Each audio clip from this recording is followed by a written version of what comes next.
길을 가다 잠시 멈추어 보면 우리 주변 곳곳에는 꽃과 식물들이 항상 가까이 하고 있습니다. 관찰자의 시각에 따라 그들을 통해 세상의 지혜를 얻기도 합니다. 오늘은 태양을 닮은 꽃 해바라기에 대한 놀랍고도 재미있는 이야기를 해보려 합니다. 스쳐 지나갔던 길가의 해바라기도 그들만의 법칙으로 하루하루 꽃을 피워나갑니다. 짙은 여름 태양 아래 연그러가는 해바라기의 이야기 속으로 함께 떠나보시죠. 어린 아이들의 모습에는 순수함과 희망, 그리고 꿈이 가득합니다. 재미있는 사실은 아이들이 꽃을 그리기 시작할 때 해바라기와 비슷하게 그린다는 것입니다. 아이들 손에서 그려지는 해바라기와 닮은 꽃이 추후 해바라기에게 희망의 상징을 부여하였습니다. 또한 해바라기가 지고 난 뒤 수많은 씨앗들이 맺히는 것을 볼 수 있습니다. 이 씨앗은 새로운 생명을 움키울 수 있는 무한한 가능성의 존재입니다.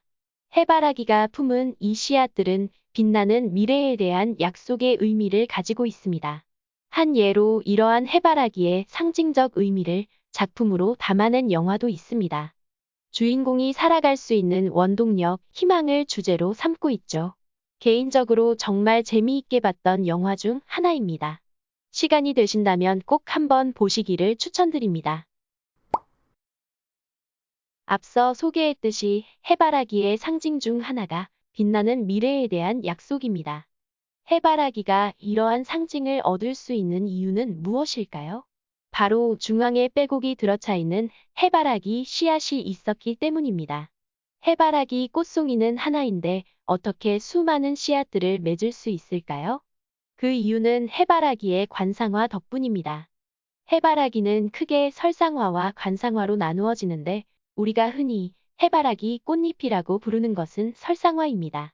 그리고 설상화가 둘러싸고 있는 동그란 부분에 관상화가 수도 없이 피어 있습니다. 씨앗은 이 관상화가 수정하여 생기기 때문에 많은 씨앗을 맺을 수 있는 것입니다. 해바라기는 동서고금을 막론하고 재물을 부풀리는 꽃으로 알려져 있습니다. 개업식이나 집들이 등의 행사 때 해바라기가 그려진 액자나 화분을 선물하기도 합니다. 이러한 현상은 풍수에 기반을 두고 있습니다. 풍수는 땅과 공간의 해석과 활용에 대한 동아시아 고유 사상이며 실제로 조경과 건축 등에 많은 영향을 미친 사상입니다. 해바라기가 금전과 재물을 부르는 꽃으로 알려지게 된 데에는 몇 가지 이유가 있습니다. 첫 번째는 색깔입니다. 해바라기의 노란색은 황금과 같은 색이라서 재물을 상징합니다. 두 번째는 꽃이 토양에서 양분을 흡수하고 피어나기 때문에 결실을 맺는다는 뜻도 가지고 있습니다. 이 두 가지 의미가 복합적으로 작용하여 재물이 결실을 맺는 복스러운 상징이 되었습니다. 실내에 잘 보이는 곳에 걸어두면 희망찬 꽃송이의 밝은 금빛이 금방이라도 집안의 기운을 밝혀줄 것만 같습니다. 여러분도 고운 해바라기 장식물로 실내를 장식해보면 어떨까요? 해바라기 꽃의 중심을 자세히 관찰해 본 적이 있으신가요? 그 안에는 구슬 같은 수많은 관상화가 배치되어 있는 모습을 볼 수 있습니다. 그런데 이 관상화가 배열되어 있는 것에는 자연의 규칙이 있습니다. 바로 피보나치 수열이라고 불리는 규칙입니다. 피보나치 수열은 자연 어디에서나 볼 수 있는 패턴으로 앞에 두 수의 합이 바로 뒤에 수가 되는 배열입니다. 그리고 하나의 숫자를 이전의 숫자로 나누었을 때 대략 1.618의 비율로 나누어집니다. 이 수는 황금 비율로 불립니다. 꽃잎의 개수나 앵무족의 껍질, 해바라기 씨앗 등이 피보나치 수열의 대표적입니다.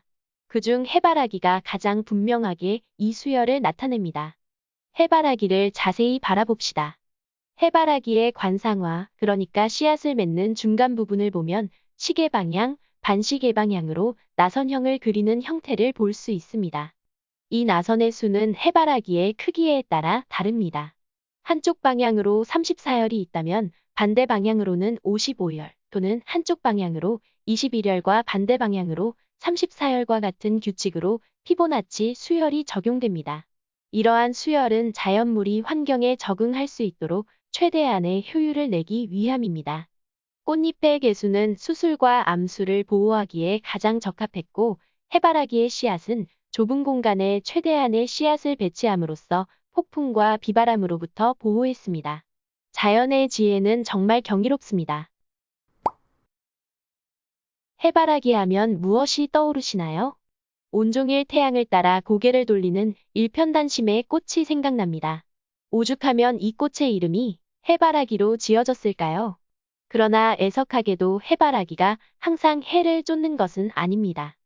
식물에게 없어서는 안 될 요소가 빛, 수분, 토양, 공기입니다. 그중 빛은 식물이 성장하기 위한 다양한 영양분을 합성하는 역할을 합니다. 어린 해바라기는 성장을 위한 최대한의 빛을 받기 위해 해를 따라 열심히 움직입니다. 이 현상을 헬리오트로피즘이라고 부릅니다. 그러나 어느 정도 성장을 이루면 해바라기는 동쪽을 바라봅니다. 그 이유는 오전에 식물체의 온도를 빠르게 올려서 꽃가루 매개체들을 끌어들이고 낮이나 오후에는 불필요한 수분 증발을 억제하기 위함입니다. 그러니 해바라기의 일편단심은 어린 시절에 모자란 양분을 충분히 받아 훌륭히 성장하기 위한 하나의 방편이었습니다. 성장을 멈추고 나면 주어진 환경을 지혜롭게 이용하는 모습을 보여줍니다. 내 앞에 펼쳐진 환경을 적절히 활용하고 자연의 법칙에 순응하며 살아가는 식물들을 보며 우리의 삶 또한 돌아보게 되는 것 같습니다. 지금까지 해바라기에 대한 흥미로운 5가지 이야기를 소개해드렸습니다.